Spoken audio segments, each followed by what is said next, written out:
I have been learning Japanese for 3 years now, and I finally booked my N3 exam for this December. By the way, here are my previous exams. Yes, I absolutely aced in for grammar and vocabulary. So I think you should buy my online course. Apologies, I actually don't have an online course. But I thought, let me make a video where I talk about JLPT exam in general and about how I get ready and approach it. Maybe you're taking an exam in December like me. And if you are, I hope you have already started preparing, to be honest. Or you couldn't book it and you're planning to take it in July or whenever you're ready. Or maybe you're just looking for some suggestions on books or methods of learning Japanese. Hi friend, Potato here. Let's talk JLPT, books, Japanese, and everything in between. First thing first, you can't go into an exam without knowing the format and the type of questions that will be there. Although, I admit, I've seen a few people in my exam rooms that were completely clueless. Mock exams. You probably came across them at school.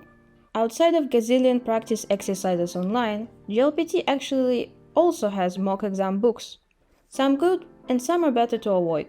The good ones usually give you free practice exams, answers, and brief explanation or commentary and suggestions. My favorite one is called something like the best exam prep book for JLPT, something like that. I used it for N5 and N4. This year I switched the book, but it has the same concept. Unfortunately, the official mock exam books are an absolute scam. It has one exam in each and answers. That's it. Don't bother buying them, you can find them in PDF format online if you really want to. There are also drill books that focus on specific types of questions or area and give you hundreds of questions. I used these two this year, one is for vocabulary and other one is for grammar. But there are a lot of different options online, so make sure you read reviews with pictures before investing in one. Last year I took a mock exam once a week before the exam date. This year I'm doing one exam at the end of each month and I took one in the end of October and I passed. Actually, I passed quite well. The scoring system is interesting and we should probably talk about it sometime as well. What I was thinking, let's break down the exam into 5 parts: kanji, vocabulary, grammar, reading and listening, and talk about each part separately. Review books and strategy. I think that's a great idea. Let's do that. You will not be able to figure out the answers to kanji questions by simply thinking about them for a while.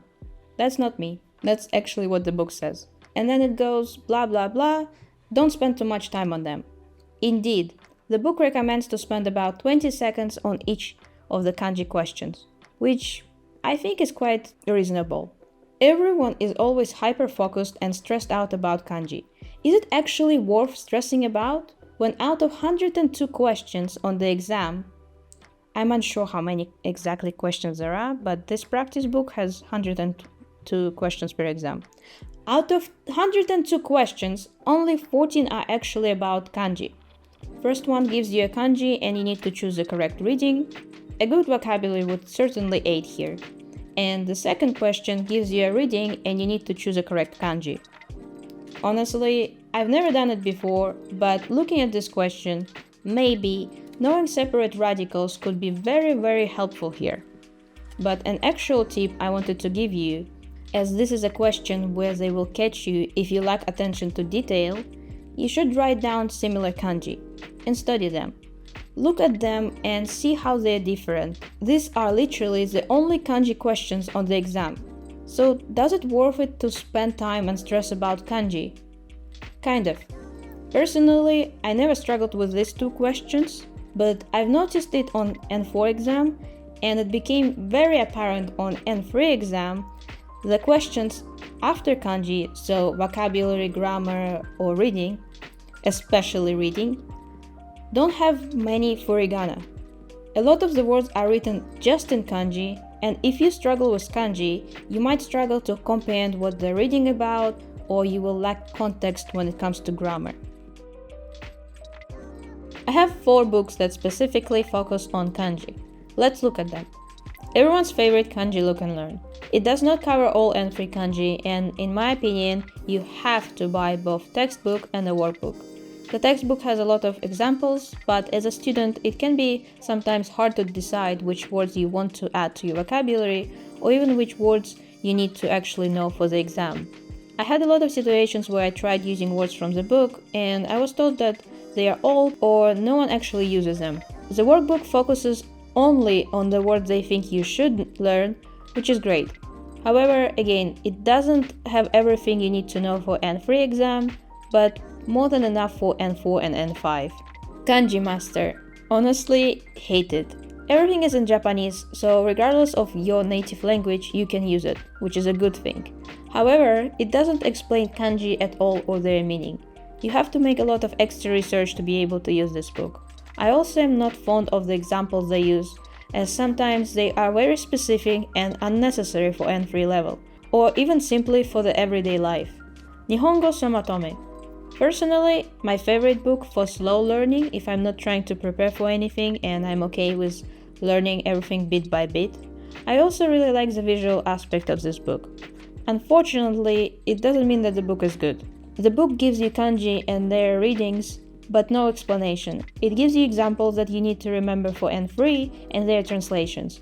The exercises are barely challenging as you do them right after you learn the kanji, so I actually try to do exercises before and then look back and learn from my mistakes.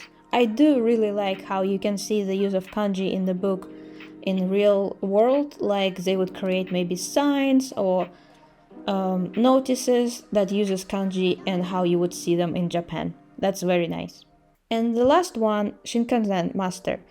This book is completely different to other books and I do use it right now to get ready for the exam. The book does not explain kanji at all. It actually throws you directly into exercises, so you need to look things up as you go. It does have a list of kanji at the back though. It gives you a bit of a general information on kanji and how they form and how to approach them. But that's pretty much it. I do like the exercises, many of which show how the same kanji exists as a standalone and in combination with other kanji. My personal recommendation is that if you're planning to use this book, get familiar with some of the N3 kanji beforehand. To conclude the book review, I think they all suck, and none of them are that great for getting you ready for the exam. So let's see what else you can do. Wait, don't throw your book away just yet. I mean, you still can benefit from a book, but it doesn't really matter which one you use. A book will give you a structure and will portion feed you kanji. Personally, I like using flashcards. A big difference from last year, I stopped learning words in a hiragana and learned them just in kanji. Unless the kana version is more popular, obviously. Regardless if the kanji is from N3 or not, since my ultimate goal is to be fluent in Japanese, i.e. I will have to learn these kanji combinations eventually, why not do it now? I add new kanji into my kanwa, print, cut, stick and write definitions and notes on the back. My tip is to create the flashcards and review them as soon as possible, so the context where you encountered them is still fresh in your head. Learning kanji or words out of context is not as efficient. Alternatively, keep a notebook or a file with examples for each new word. Should you really learn the stroke order? Depends on your goals. For me, someone who is not planning to handwrite kanji in the near future, it is useless. And I think it's quite useless for JLPT exam as well. If you find that writing kanji by hand helps you remember them better, go ahead. For me, unless they are N5 simple kanji, I cannot recall the stroke order, so whenever I do book exercises, I have to look them up. But I feel like when I write them down now and then, it helps me pay closer attention to them, so the questions where they put similar kanji might be easier. Oh, and obviously, there are apps for your phone. My ultimate tip is to practice as much as you can. You can practice in two ways. First, do as many practice tests as possible. There are books, there are websites where you can do it for free, there are apps. Do kanji questions. Got it wrong? Put it on a flashcard or write it down in your notebook. You do not need to know all the kanji in N3 before you attempt practice questions. Redo same questions or keep finding the new ones. I think learning through mistakes is one of the most effective ways to learn. The second way is reading. Find books or manga that do not use furigana. Yes, they might be hard for you to understand still, but if you go manga, it potentially can be easier. All manga for young adults and above doesn't use furigana. Focus on kanji more than the context. I have here The Way of the House Husband, Kotaro Lives Alone, and Wakakazake. It's a manga about a girl who eats food. It doesn't matter how you encounter the kanji, but the more often you encounter them, better it is. By the way, there are Japanese news reading apps and websites where you can choose your level and remove furigana depending on your level. This might be a good practice.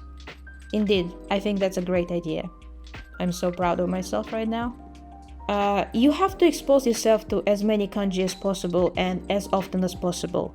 I wanted to make one big video, but since I'm a certified yapper, I think it might be too long. So let's break this video into parts depending on the topic, and make sure to let me know if you have any questions about kanji and I will answer it in the next part. Before I let you go, regardless what you're learning, if you're preparing for an exam or you're just learning for fun, it is beneficial for you to find out what type of learner you are, visual, auditory, or tactile. You should do some research and figure it out. That's your homework for next week. Anyways, thank you for stopping by. Please let me know in the comments your favorite kanji textbook, as I don't have one, and your preferred method of memorizing these interesting characters. Bye!